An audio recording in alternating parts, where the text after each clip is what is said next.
कल जो है ऑलरेडी दिया हुआ है कि जो चैप्टर में से पार्ट डिलीट हो गए हैं, तो फर्स्ट चैप्टर से 2 पार्ट ही बचे हैं आपका। फर्स्ट है कि fundamental forces of nature, forces in nature. तो डिफरेंट टाइप्स के फोर्सेस कुछ हमने बताए हैं जो आपको एनसीईआरटी बुक में दिया हुआ है। और उसके बाद है आपका नेचुरल लॉज इन फिजिक्स। तो ये 2 टॉपिक आपका फर्स्ट चैप्टर से ही है ओनली। इन दोनों को मैंने ड्राइव किया हुआ है और इनको पूरा कंप्लीट करके मैंने रिटन वर्क भी दिया हुआ है और मैंने एक्सप्लेन भी किया हुआ है। तो समझेंगे भी, अगर कोई चीज़ नहीं समझ में आती है तो मेरे नंबर पे कॉल भी करेंगे और पूरी कॉपी जो है आप कंप्लीट करते जाएंगे और देख लेंगे कि मैंने आपको जो भेजा हुआ है कि किस चैप्टर से कौन सा पार्ट डिलीट हो गया है, उसको मैं छोड़ते हुए बाकी पार्ट 1 बाय 1 मैं एक्सप्लेन करूंगा। तो समझिए और उसको कॉपी पर नोट कीजिएगा।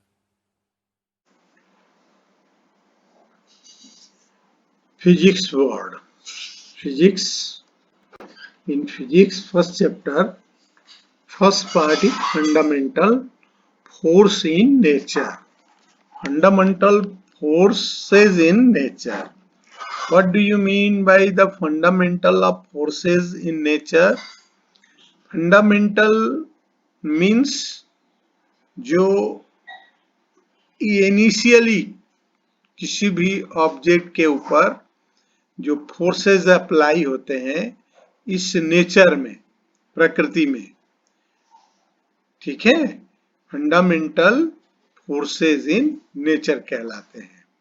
अब ये फोर्सेस तो के बारे में आपने बहुत सारी चीजें प्रीवियस क्लासेस में पढ़ी हैं कि डिफरेंट टाइप्स के फोर्सेस होते हैं।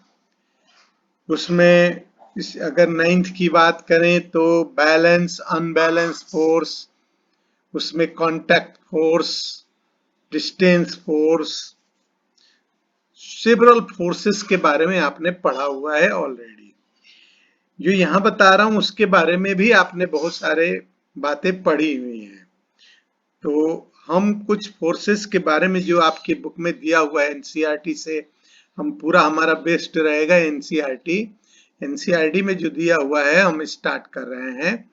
पहला फोर्स आपको दिया हुआ है ग्रेविटेशनल फोर्स। इसके बारे में भी आपने 9th में भी और उसके पहले भी बहुत सारी चीजें पढ़ी हुई हैं। वो सारी बातें आपको याद रखना पड़ेगा। कुछ बातों को मैं फिर से रिपीट कर रहा हूं, आप उसको ध्यान से देखिए। तो gravitational force applied by the earth, आपको मालूम है, या to object which are present on the earth. Earth के ऊपर 2 ऑब्जेक्ट हैं या अर्थ जिस फोर्स से किसी भी ऑब्जेक्ट को अपने तरफ अट्रैक्ट करती है उसको हम ग्रेविटेशनल फोर्स कहते हैं। अब यहाँ पर क्या है कि जैसे मान लीजिए 2 ऑब्जेक्ट हैं, ये एक ऑब्जेक्ट है स्मॉल m मास का, दूसरा ऑब्जेक्ट थोड़ा सा हमने चेंज कर दिया ग्रेटर मास का। तो अगर मान लीजिए इसके बीच में फोर्स अप्लाई हो रहा है तो that is known as the gravitational force. It is the force of mutual attraction between the 2 bodies by the virtue of their masses, by the virtue of their masses, ठीक है ना, उनकी मास के कारण उनके बीच में जो फोर्स अप्लाई होता है उसके बारे में हम बात कर रहे हैं कि अगर उनके मास m1 यहाँ पर हम लें और यहाँ पर m2 लें और उनके बीच का जो डिस्टेंस है उसको हम r लें, तो according to the Newton's law, है ना, आपने प्रीवियस क्लासेस में पढ़ा है कि according to the previous classes Newton's law, force is directly proportional to product of their masses. Okay, force is directly proportional to product of their masses and also force is inversely proportional to square of the distance between them. Square of distance between them. Force जो इन दोनों object के बीच में लगता है, पहली बात कि इन दोनों मासेस के प्रोडक्ट के डायरेक्टली प्रोपोर्शनल होता है, और दूसरी बात इनकी बीच का जो डिस्टेंस है, जितनी दूरी पर एक दूसरे से हैं, इनकी बीच की दूरी के स्क्वायर के इनवर्सली प्रोपोर्शनल होता है, ये 1/r²। तो हमने बताया था, कैसे बनाया था, F proportional to m1 m2/r²।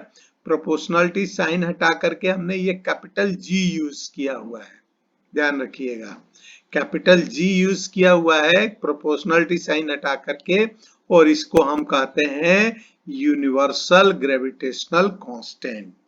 ये पढ़ चुके हैं आप, इसलिए मैं थोड़ी आपको जानकारी दे रहा हूं, वो भी आप ध्यान रखिएगा, उसके बारे में आपसे पूछा जा सकता है।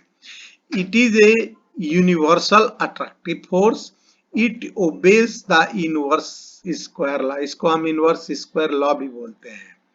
It is the weakest force in nature, ये सबसे कमजोर फोर्स होता है।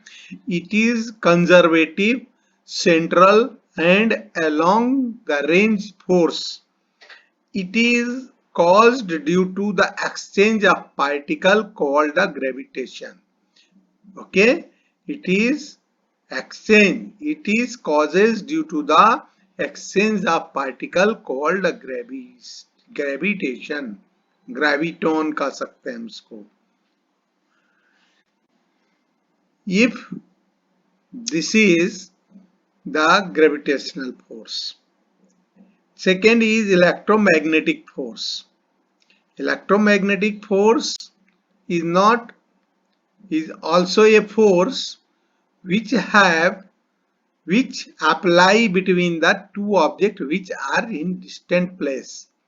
दो दूरी पर रखे हुए फोर्स जो है, उनके बीच में जो फोर्स लगता है उसको हम इलेक्ट्रोमैग्नेटिक फोर्स कहते हैं।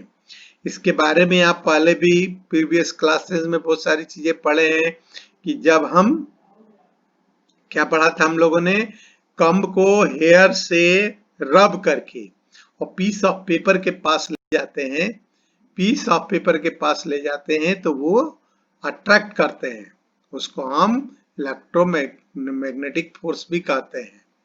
तो इसको हम यहाँ समझते हैं। मान लीजिए ये जो फोर्सेस हैं, one of the four fundamental forces, the electromagnetic force manifests itself through the force between the charge, means Coulomb law, and the magnetic force, both which are summarized in the Lorentz force.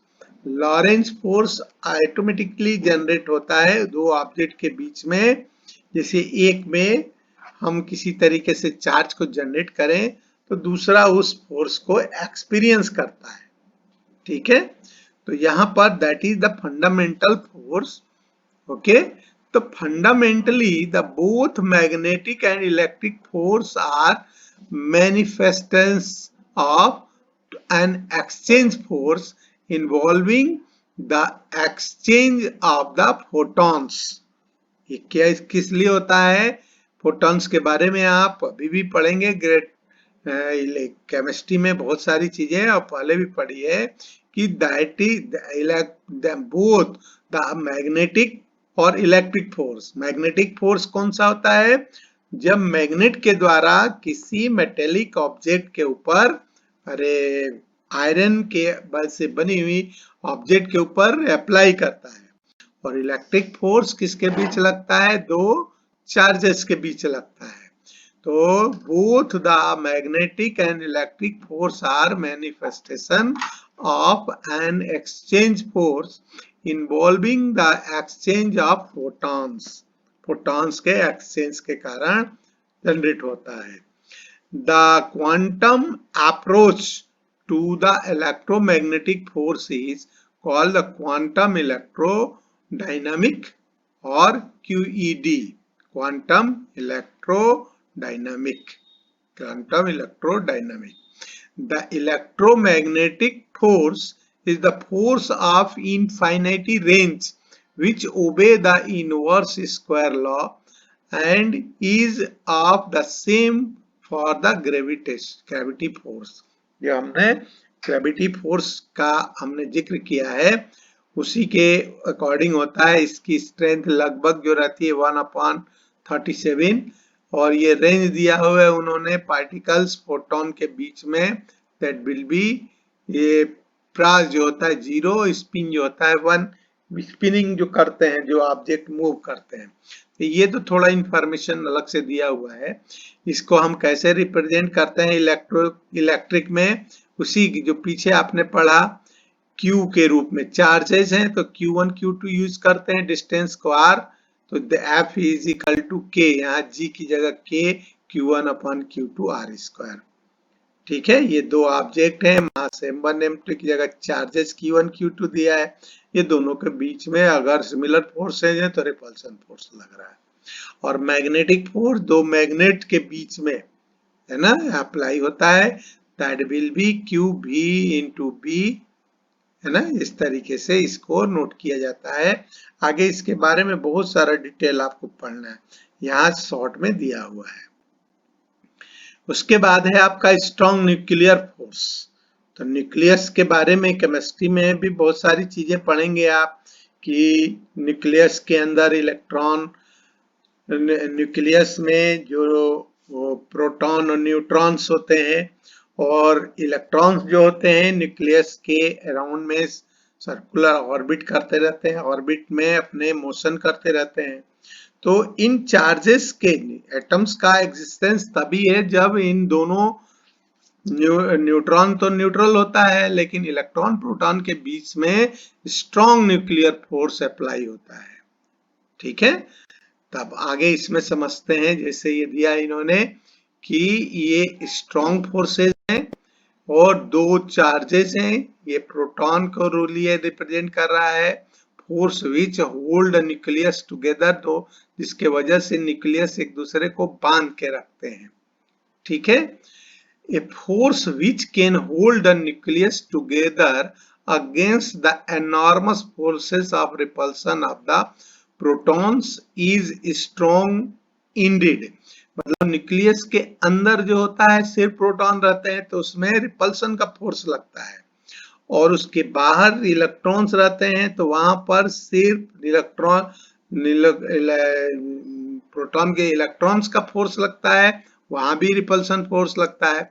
लेकिन nucleus के अंदर और बाहर का जो force होता है वो अट्रैक्टिव फोर्स होता है इलेक्ट्रॉन और प्रोटॉन के बीच में, जिसके वजह से न्यूक्लियस एग्जिस्ट करता है। इसी थ्योरी बड़ी है, आप आगे इसमें पढ़ेंगे। However, it is not an inverse square force like the electromagnetic force and it has a very short range. Yukawa model led the strong force as an exchange of force in which the exchange particles are points and other heavier particles। क्या कह रहे हैं कि एक scientist है, उन्होंने बताया है कि the strong forces as an exchange of force in which exchange particles okay are points and other heavier particles. The range of the particle exchange force is limited by uncertainty principle। अनिश्चितता का सिद्धांत आप पढ़ेंगे आप। It is the strongest of the four fundamental forces। जो चार fundamental forces है उसमें ये फोर्स जो होता है सबसे स्ट्रॉन्ग होता है। ओके, इसकी रेंज जो है ये दिया हुआ है आपको 10⁻15। जो न्यूक्लियस जो है उसमें जिनका diameter of the medium size nucleus, okay, तो ये आप पढ़ेंगे आगे इसके बारे में और भी डिटेल। नेक्स्ट हम देखते हैं जो वीक न्यूक्लियर फोर्सेस हैं, वीक न्यूक्लियर फोर्सेस। अब ये क्या होते हैं ये समझिए कि जैसे one of the four fundamental forces, the weak interaction involve the exchange of intermediate vector bosons. intermediate bosons, vector bosons. The W and the Z इसको रिप्रेजेंट करते हैं, bosons को W and Z के रूप में रिप्रेजेंट करते हैं. Since the mass of these particles in on the order of 80 GeV, okay, the uncertainty principle dictates the range of about 10 raised to the power minus 18 meter, which is about 1% of the diameter of the proton, and the weak interaction changes one flavor of the quark into another. Weak interaction change किसमें change हो जाता है? Weak interaction on 4 flavour of the quark in the another. जिसे example में से समझिए कि neutrons decay depicted by the फेनोमेन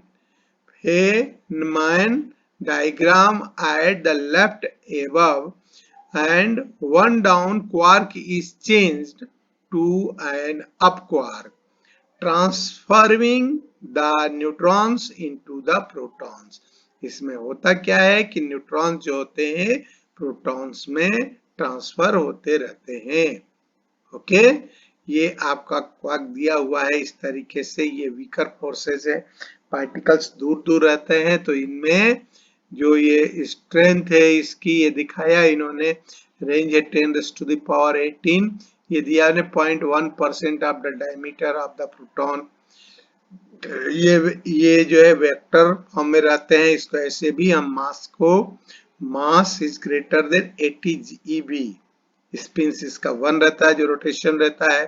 तो इस तरीके से ये फोर्सेस भी आपके पार्ट में है. इसके बाद इसको हम एक फिगर के रूप में रिप्रेजेंट करें. देखो, strong forces bind the nucleus. तो ये क्या होता है कि ये देखिए एटम्स जो है बिल्कुल एक दूसरे के क्लोज रहते हैं, इसलिए ये एक दूसरे को स्ट्रॉन्ग फोर्सेस से बाइंड करते हैं.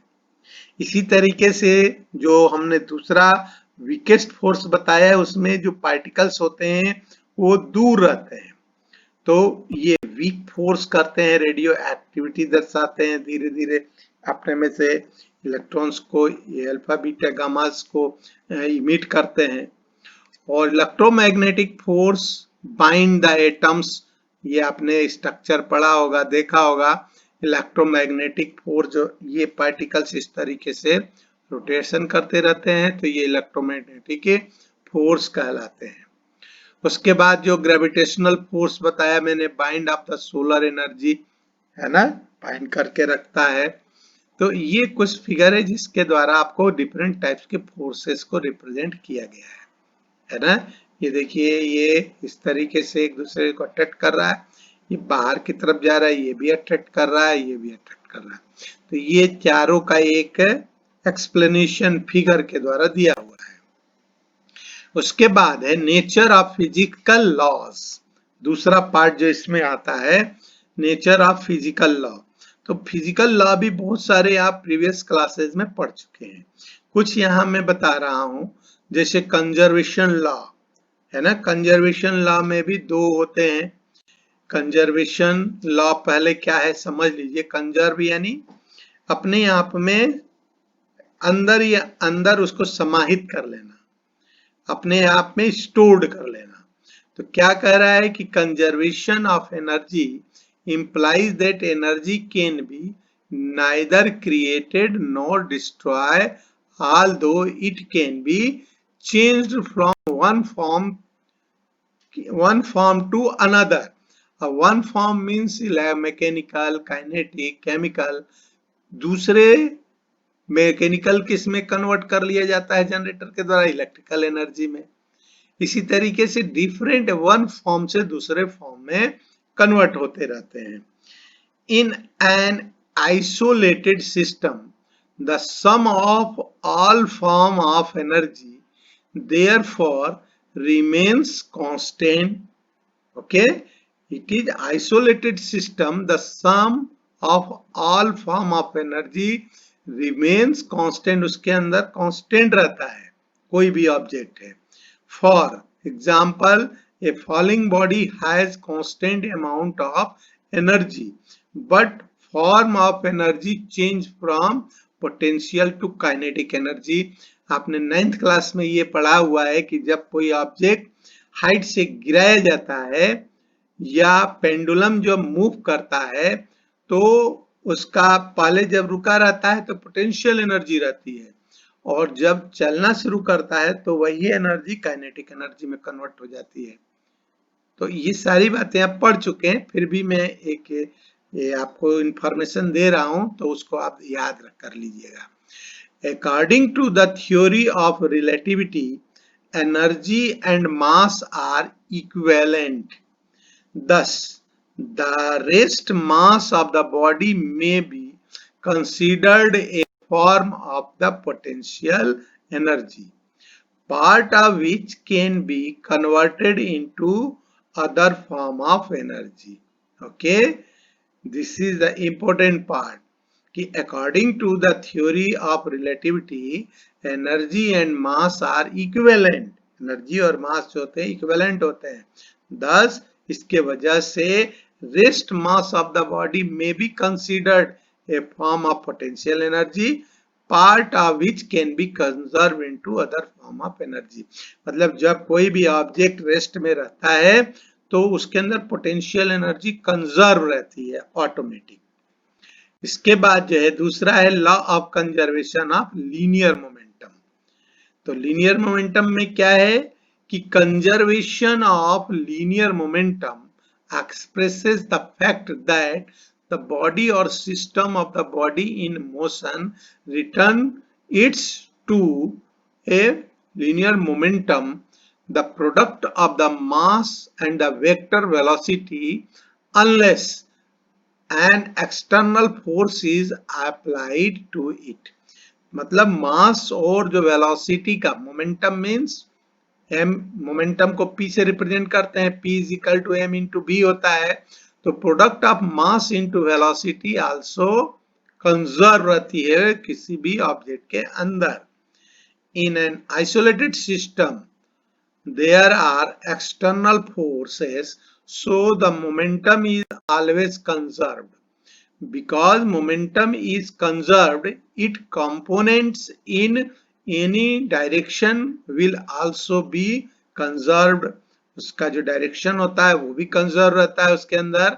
Application of law of conservation of momentum is important in the solution of collision problems। जब दो ऑब्जेक्ट एक दूसरे के साथ टकराते हैं तो यह conservation formula conservation momentum important role उसमें अदा करता है। The operation of the rocket exemplifies the conservation of momentum. Rocket को इसी बेस पर, इसी प्रिंसिपल पर छोड़ा जाता है। The increased forward momentum to the rocket is equal to the opposite sign to the momentum of the ejected exhaust gases। तो आपने न्यूटन्स का थर्ड लॉ भी पढ़ा है कि कोई भी action and reaction is opposite and equal. तो जितना फोर्स के साथ ऊपर की तरफ रॉकेट को पुश करता है उतना ही फोर्स नीचे की तरफ गैसेस के द्वारा अर्थ पे लगाया जाता है, तब जाके रॉकेट जो है ऊपर की तरफ पुल होता है, ऊपर की तरफ उठता है। तो that is the conservation of linear momentum. Next है आपका law of conservation of angular momentum. What is the angular momentum? Conservation of angular momentum of the rotating bodies is analogous to the conservation of near momentum। Conservation of angular momentum। Angular momentum is a vector quantity whose conservation express the law that a body or a system that is rotating continuously to rotate at the same rate unless twisting force. मतलब कोई जब object twist कर रहा हो उस समय भी conservation of the angular momentum उसमें काम करता है। जिसके वजह से उसके अंदर टॉर जनरेट होता है। टॉर के बारे में आप पढ़ेंगे आगे कि वो जो है उस ऑब्जेक्ट को स्टॉप नहीं होने देता है, रोटेट करवाता रहता है। Called a torque is applied to it. ठीक है। The angular momentum of each bit of the matter consist of the product of its masses, its distance from the axis of the rotation and component of its velocity perpendicular to the line from the axis। मतलब दो object जो हैं उनके बीच में जो join करने वाली line है उसके परपेंडिकुलर डायरेक्शन में होता है। तो that is the sum information about the angular momentum.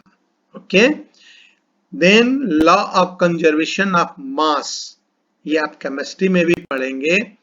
Conservation of mass implies that matter can be neither created nor be destroyed। अब केमिस्ट्री में पढ़ेंगे तो पढ़ेंगे कि इन ए केमिकल रिएक्शन जितने पार्टिकल्स भाग लेते हैं एटम्स उतने ही आपको रिजल्ट मिलता है। तो यहां पर उन्होंने फिजिक्स में कह रहा है कि conservation of mass implies that matter can be neither created nor be destroyed। The process that change the physical or chemical properties of the substance within an isolated system, okay, such as the conservation liquid or to gas, leaves the total mass unchanged। चाहे किसी रूप में change हो रहा है लेकिन total mass change नहीं होता है। Strictly speaking, mass is not a conserved quantity. However, except in the nuclear reaction, the conservation of rest mass into the other form of mass of energy is so small that to a high degree of precision, rest mass may be throughout the as conserved। मतलब जैसे nuclear reaction होता है तो उसमें अलग अलग particles बनते हैं। तो जब पार्टिकल्स बनते हैं तो ऐसा नहीं है कि उसके मास में कमी आती है, मास एक रूप से दूसरे रूप में कन्वर्ट हो रहा है, जो पार्टिकल्स बन रहे हैं उसमें जा रहा है। तो टोटल जो रिएक्शंस होती हैं रिएक्टेंट्स और प्रोडक्ट का वो कंजर्व रहता है इसमें, इसलिए इसको कहते हैं कंजर्वेशन ऑफ मास। तो ये है आपका दूसरा पार्ट। लॉ नेक्स्ट पार्ट है law of conservation of charge. ये भी आपका केमिस्ट्री से भी रिलेटेड है कि conservation of charge states that the total amount of electric charge in A system does not change with the time। At the subatomic level, charged particles can be created but always in pair with the equal positive and negative charges, so that the total amount of charge always remain constant। ठीक है, जितने part reactants के हैं और जितने part बनते हैं उसमें पॉजिटिव नेगेटिव जितने भी चार्जेस रहते हैं दोनों तरफ प्रोडक्ट और रिएक्टेंट्स में, रिएक्टेंट्स एंड प्रोडक्ट्स ये इक्वल होता है। इन पार्टिकल फिजिक्स, ये फिजिक्स की एक ब्रांच है। Other conservation law applied to certain properties of nuclear property particles such as baryon number, अभी इसके बारे में आगे आप पढ़ेंगे, lepton number and the strongest। such law apply in addition to those of the mass, energy and momentum encountered in the everyday life and may be though as the analogues to the conservation of the electric charges। So that is charges is not existed, न तो खत्म होते हैं, बस जो बनता है वो भी नंबर ऑफ इलेक्ट्रॉन्स प्रोटॉन के हिसाब से बराबर होते हैं।